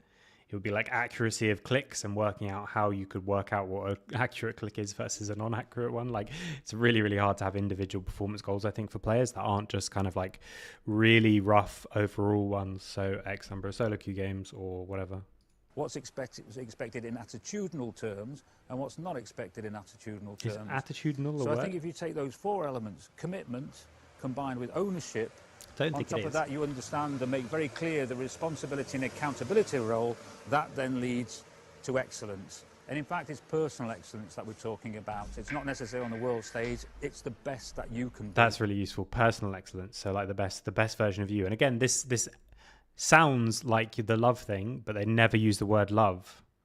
And I think for me, I prefer that. Again, I'm definitely preferring it because I'm biased, but I think love is a special word that should be used in special situations. I don't want my wife to hear that I love all my players, especially ones that I've barely met. That was obviously a joke, but the point is, I think it's special, and I think it's not necessarily helpful for us to use the same words. It's the best that somebody else can possibly be, the best that they can work towards, and excellence for themselves. And I think that's the really important part. What is this? Okay, we've done the marginal games one. Okay. Should we do another one? Hour and a half. Yeah, we've got two more to do that are currently suggested. So we'll do one more and see. Yo, what's up? First 7 minutes of this. Same guy as before. Like that. Oh no. So we're sitting here at the office at the Mindside having a little conversation about coaching philosophies, because I stayed up late last night watching a truly heartbreaking loss by my LSU baseball Tigers. And I say truly heartbreaking because I feel for the kids that lost in that game. Devin Fontenot absolutely balled out, through some of the best relief, followed the game before by Todd Peterson's unbelievable relief. And they lost. Don't know what any of these words mean. Baseball is my least favorite of the American sports. I'm going to get blackballed in Baton Rouge. You know why they lost? Because there's no coaching philosophy in place. Sorry. It's a recruiting philosophy. No development happening. And so it got us fired up here at the office about what it takes.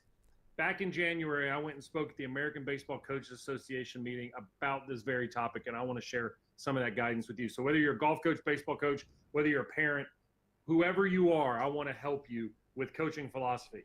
Look, I know I talk about him all the time, but there's a reason why when I say I played for one of the best coaches to ever coach a sport in Skip Bertman, there's a reason, okay?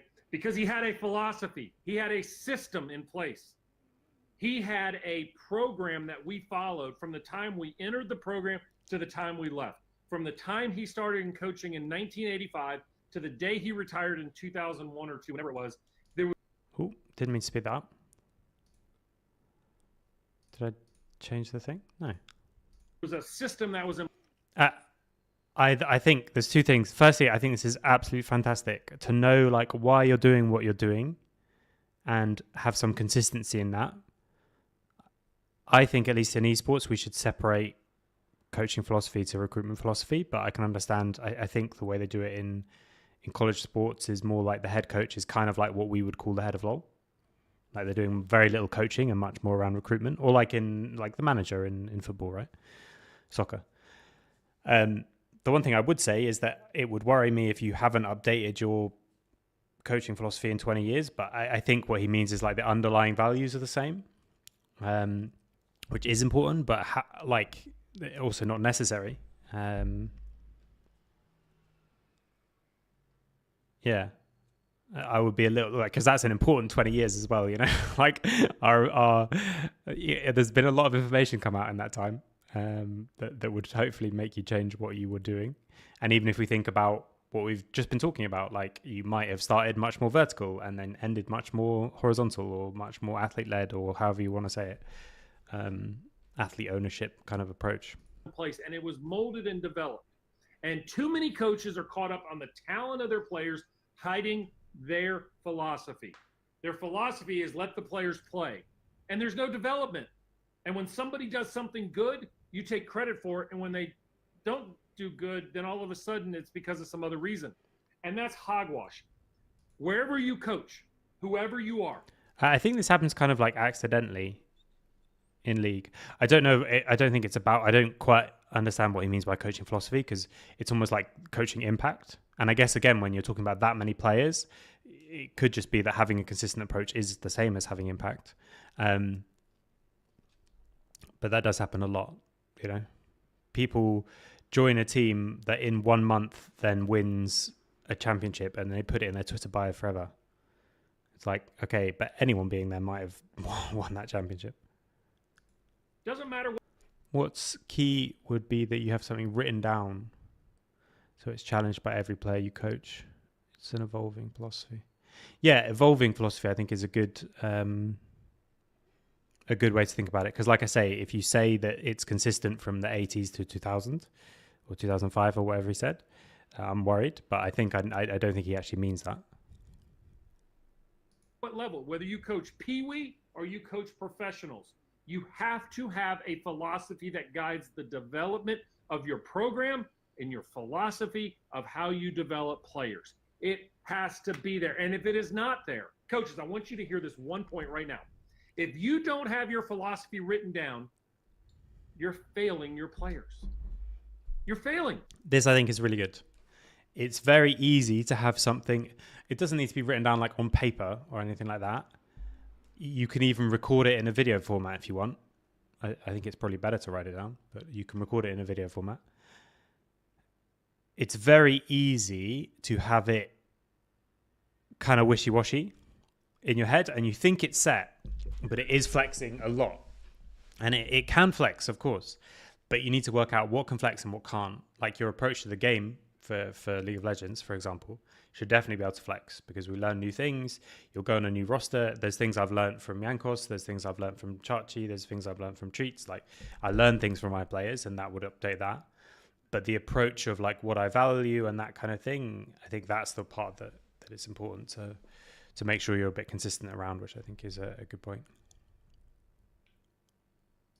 And I can guarantee. Yeah, but even that, right? So what you need to know, what is your opinion around athlete ownership? And if you don't have that, and you don't have it written down somewhere, or at least you're unbelievably consistent with how you reply to that question, you are less developed as a coach than you should be. And I don't care if you've been doing it for 20 years or 2. You should have that kind of thing set. And it can be set like I just said, right? Okay, I want to find my starting point, which will depend on the roster, depends on the experience and all that kind of thing, and I want to work my way right along that thing of getting closer to ownership, closer to full athlete ownership. So it could be that I start a team, if this whole screen is the way, it could be that I start a team just on one side, or like, sorry, not on one side. Like I could start a team far on the left-hand side. Just getting my pen out. I could start a team here and only take them to here. Okay, this is the wrong color for this. And now I'm committed. You know? Because for whatever reason, I thought we needed to start on this side and we're going this way. But my coaching philosophy is that I want to give as much ownership as I can. And the way that I do that, as I can, is important. And the way that I do that is I find what I believe to be the best starting point, which will be further right the more developed the players are, the more commitment the players have already that I know, and also the more experience that they have, probably, not necessarily, because sometimes experience is a bit fake. The more drive they have internally, and then I want to go this way. And maybe we're only together for a month, so I only go this far, or for 6 months and I only go this far. But the goal is to always go this way. So having that kind of thing, like written down, is useful. And written down for me here just means like permanent and able to be looked at by someone else. So I don't think it means this is how I think that the best way to coach, this is the best day structure of a League of Legends team. I don't think that's something that should be written down necessarily. I don't think that's something that is part of my coaching philosophy, and that changes a lot. And to be honest, it would probably change now than it did 6 months ago. I had a conversation with Treats about that the other day, like how I would set up a day for a team. But the other stuff, the deeper stuff, that's the part that can be consistent from the 80s to the 2000s, you know? I guarantee you, those listening to this, and every time I give this talk for coaches, less than 10% of the coaches have their philosophy written down. You know what that tells me? You're winging it. That tells me that you're flying by the seat of your pants. No. That each I think that's a every bit extreme, day but you okay. are allowing yourself to be a victim and being played by the circumstances around you. I hope that pisses you off. I like that though, because it's really important to be proactive around this kind of stuff. But I hope it forces you to look in the mirror and realize that if your philosophy is not written down, how can you ensure that you're being consistent to every person that you're helping? Now, I'm not saying Paul Mainieri doesn't have a coaching philosophy. What I'm actually saying is I just didn't agree with a lot of the decisions that he made. Okay? That's not here for there, but you make that kind of money, you open yourself up for that style of criticism. I think he did say at the beginning that they had no coaching philosophy, but that's okay. But why do certain coaches continue to win? Why do we see the same programs? See, coaches that don't succeed can look across the street at a coach that's succeeding and go, well, it's because they get the best players. It's because they have better scholarship opportunities. We used to hear that at LSU all the time. It's because Skip can put players and just have 50 players on his roster. Really? We won the national title in 91. I think we had 36. I think the roster limits today are 35. It's not harder to win now. It's always hard to win. But it's impossible to win if you don't have a philosophy. I think this is where like I'll bring back one of the things from the video we just watched of like the excellence, like personal excellence. Because I do think that you have to know as a coach that your team might not be capable of winning, you know? Like, again, we use the Tadej Pogacar example. Like, Visma can play it absolutely perfectly. Again, haven't watched them on 1-2 stage. Maybe something changes. But it looks like, doesn't matter if you play it perfectly or not, he's the greatest bike rider ever. So, unlucky.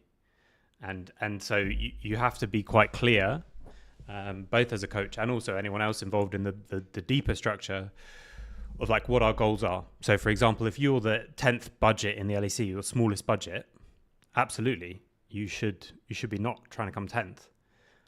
But it might not be beneficial for you to try and win. This is actually one of the things that I almost never push back in the coach talk interviews that I did, but one of the things I almost pushed back on, or did a little bit, with Romain, when he was saying every team should be trying to win the LEC and every team should be trying to win Worlds.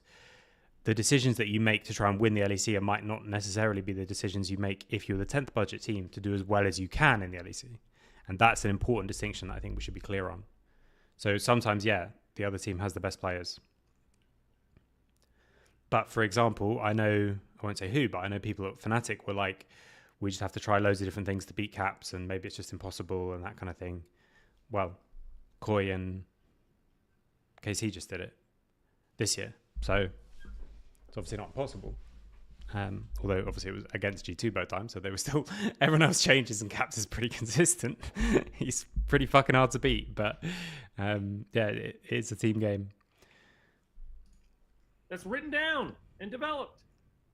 Why is Chick-fil-A? Why is Ruth Chris? Why is Ritz-Carlton so good? Because there's a way that they do business that every person, every manager, every supervisor, every director follows. I think if you ask people from...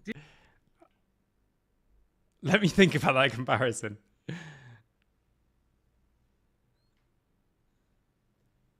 The reason that I'll use McDonald's because it's more global than Chick-fil-A is so successful is because of their written down philosophy. I mean, maybe. I do think that there's a really interesting point from Rory Sutherland, who's a advertising person who's also very into behavioral economics, who's incredibly interesting. It's not really about coaching, but there's a lot of good things to pick up from it. Talks about the fact that like the genius of McDonald's is that it might not be ever very good, but it's never bad. And you can go to a Michelin star place and it could be the best meal of your life, but it also could be bad. And you could genuinely not like it. Whereas like you know exactly what you get when you know exactly what you get when you go there. Like, and so it's even stuff like normally for food, right? You would be taught to not overwork the meat, and McDonald's burgers are so overworked, and that's also because for that reason they're the same everywhere. Or like Starbucks, they burn the coffee. I'm sorry if you like Starbucks. Technically, they burn the coffee, but they do it intentionally so that every time you go into Starbucks, it's always the same. Because otherwise you couldn't even get the same beans because they would have transported different places, different amount of time. Like coffee is incredibly varied. And so for everyone to go into Starbucks and have the same experience, they have to burn the coffee. So I think the comparison is interesting, but I think it's a bit strange. That's a really good point, actually, Jack. Yeah, that's a really good point. Every person frying chips isn't applying their own technique to the chips frying. They're using a technique that's the same from everyone. That's true. That's a really good point. The LR roster change, I think, is just for this 1 week, right? So I won't talk about it. Okay. Disney.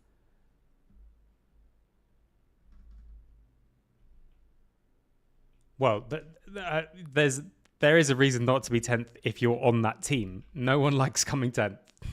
I don't care if you're enjoying being in the LEC or not. What's the Disney way? They'll tell you the 10-step process or 8-step process, whatever it is. I'm not a part of it, so I don't know it. But I can guarantee if I ask anybody who's been a cast member at Disney, they can tell you. So coaches, why don't you have your stuff written down? Why don't you know? Because that's the issue.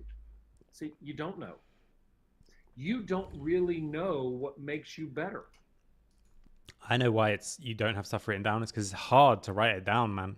It takes a lot of time. It takes so much more effort than you think. It's a difficult process to stare at an empty piece of paper. And so you absolutely should. You don't really know what makes your players better. Do you have your developmental plan written down to make you better? One thing I would say is that I wouldn't do this for a developmental plan in League because, like I say, the game changes so quickly. And you will be not until you're Dylan or Mac or whoever who's been doing it at the top level for a long time, because you have to be very flexible on that. And even those people, it should change a bit, you know. Whereas baseball has been the same for rather a long time. Are you still winging that too? Do you have a plan of books you're going to read, people you're going to call in the industry, people you're going to call outside the industry to make you better? I don't think you necessarily need to write down a reading list, personally. I don't know if that's controversial. I also don't think you need one. I think if you like reading, it's amazing and you should do it a lot. But if you don't like reading, I don't think nowadays you should think that that's the only way to get knowledge.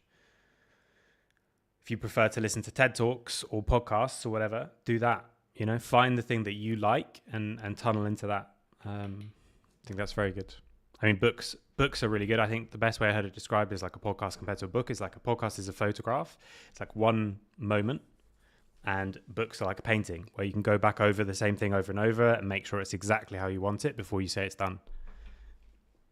And so for writing it down, it's much better than talking about it, because it's easier to, unless you write it down and then talk about it in the video. Like what I'm saying now, I haven't planned, obviously. So if you're writing it down, it's easier from that point of view. But I would say, I think it's great if you could teach yourself to like reading, and you should. But I'm just saying there are other ways of getting knowledge.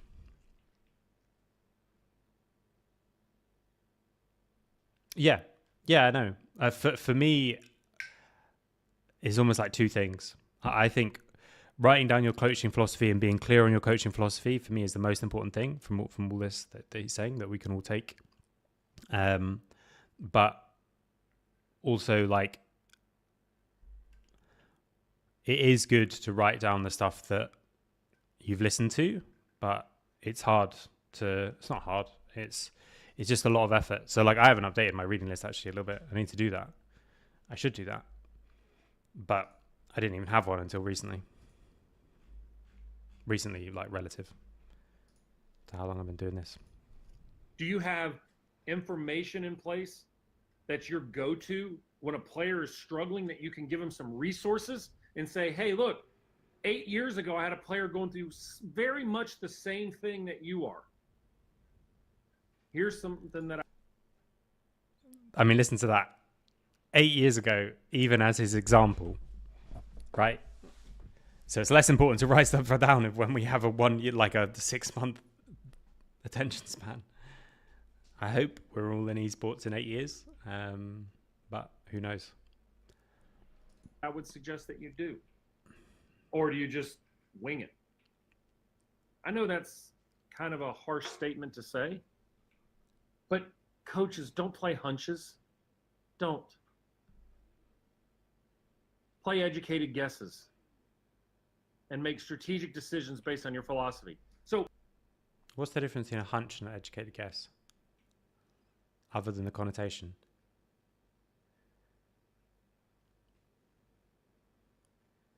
I guess he's saying if you know what you believe and you know what your approach is, then you can make educated guesses that go along the same reason.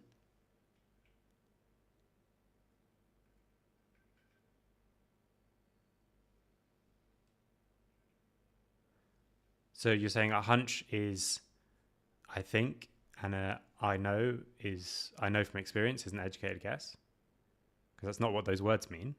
But if you want to think that that's what he means, then it could well be right. But this is again my problem. Like, if you're using words that mean certain things and you don't explain what you mean by them, if you don't mean the same thing, like an educated guess is a guess that has some like reasoning and stuff behind it. It doesn't have to be experience. It could be an educated guess based on our best approximation of what would happen, or based on the fact that we've looked through all the possibilities and this is the most likely for this and this reason. It doesn't have to be, it can be new. I think as well, it depends on what kind of thing you're doing, because if you want to be the best at something, you will have to go on hunches, because otherwise you're just going to copy what we already know from experience, in which case you'll always be behind, right? How do we get a philosophy in place? Where do we even start? I tell you what, it's the summer right now. Here's what you do. You go get an 8.5 by 11 pack of paper, printer paper. That's fancy. Guess what? We're going to develop one here that's going to blow your mind, okay? But we're going to start with the low-key approach. And you get a pen, and you go to a coffee shop, go to a wine bar, you go somewhere, and you sit down and you say at the top of the paper, ready for this? Okay, this is wine bar's a great place to do it. What is my philosophy? And you start writing everything down. If you're a golf coach, what is your philosophy about the swing? What is your philosophy about putting stroke? What is your philosophy about game management? What is your philosophy about... I would start, I love this, but I would also start like deeper than that before you get to game specifics. Developing junior players. What is your philosophy about... You can do both, actually. Whatever order you want, actually. He's right. Difficulties. Just whatever What is order your philosophy on how to deal with general managers? What is your philosophy about how to raise money? What is your philosophy on tournament stress and anxiety? What is your philosophy about dealing with somebody like me? If you're a college golf coach, what is your philosophy about dealing with swing coaches, putting coaches, physios, mental coaches? Or are you just going to wing it? I know you're not going to wing it. So let's get a plan in place. If you're a baseball coach, what is your recruiting philosophy? How do you deal with your fundraisers? How do you deal with a first and third and nobody out? What is your philosophy there? How do you deal with pitchers who have arm soreness? And how do you deal with catchers? Okay. That was the part that you linked. We could do the rest of this another time. It's been nearly 2 hours, so I think I'm gonna stop it there. But I think it's really good. I think as well, like, you have to be kind of confronted with that blank page, and it's difficult. And going through everything, I think okay, I changed my mind. I think any order is all right. You can start with the game stuff if that's easier to start with, and then you can think through how you think about like how much ownership that you would give, how you should give feedback, what kind of environment you like, what kind of culture you want to aim for, and then you can think about everything else in between, like what you want from the organization.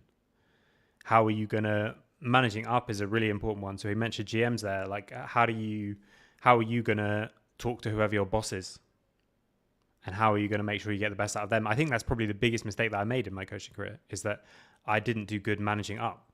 And at Excel in the LEC, what that meant was the project went a different direction from the way it should have done, and the way I think it should have done. And the person who was directly superior to me got his own way, which was, I think, the worst decision they ever made, and the reason it all fell apart. But then at Solari, for example, the reason I didn't, the downside of not managing up well was, at the end of the day, I think they went a different direction. Again, actually, both times. So all that kind of thing is really useful. Like, how are you going to approach that?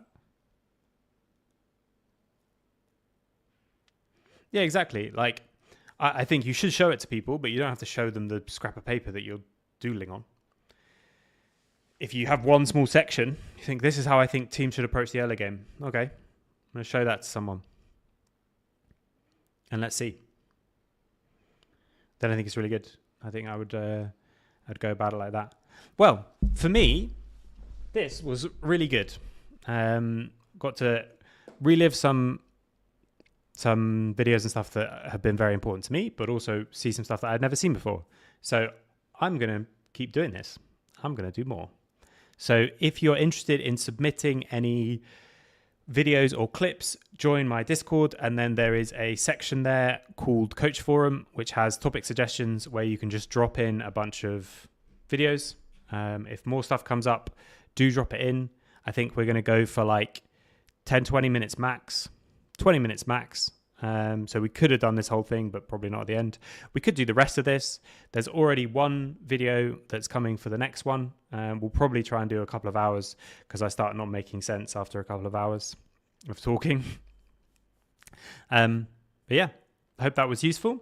And if you liked it, please do like, share, subscribe. Tiny little channel, so all those kind of things do make a big difference. If you just show it to one person, one other coach you think might benefit from this, even that is really, really great from my side, and we can just keep this kind of thing going, because I will find the clips myself, and I will find stuff that I want to look at, but probably will also I'll really appreciate if I can have more stuff that I've never seen from you guys. So let me just look at my calendar. I think tomorrow we have competitive games, so I'm going to be streaming from 6:30, and then I will